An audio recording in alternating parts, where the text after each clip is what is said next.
Hello, welcome to the channel. I have taken this DSA challenge, but बढ़िया बात ये है कि मैंने पिछले 2.5 साल से डीएसए को प्रैक्टिस भी नहीं किया है।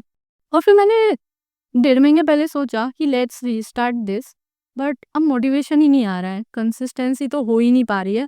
और मैं एक दिन पढ़ाई करने बैठती हूँ, उसके बाद 4 दिन का गैप आ जाता है और फिर मेरे को दोबारा से एरे से स्टार्ट करना पड़ता है।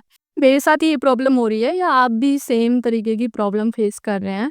And in this DSA journey मैं कुछ स्टेप्स फॉलो करने वाली हूँ। फर्स्ट है programming language, that is basic कि हमें एक प्रोग्रामिंग लैंग्वेज अच्छे तरीके से आनी चाहिए जब हम कोड लिख रहे हो, हमारे कोई भी सिंटैक्स एरर ना आ रहे हो।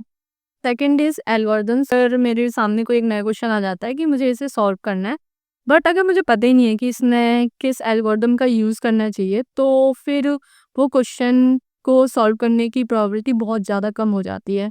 थर्ड इज़ कि practice of the coding questions. और जहाँ तक मुझे लगता है कि अगर आप एक टॉपिक से वैरायटी ऑफ क्वेश्चंस को सॉल्व कर लेते हैं, तो फिर बहुत हेल्प हो जाती है।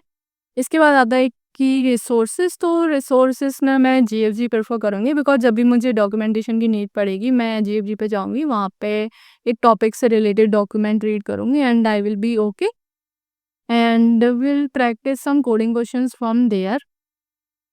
And the second platform will be LeetCode. VS code के ऊपर भी कोडिंग क्वेश्चन की प्रैक्टिस करूँ और उनको गिटहब पे पुश करूँ, क्योंकि जो भी डॉक्यूमेंटेशन मुझे करना है मैं आराम से अपने वीएस में कर सकती हूँ अपने हिसाब से।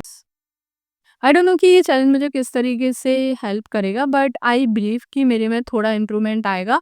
और इसी मोटिवेशन के साथ लेट्स स्टार्ट दिस जर्नी।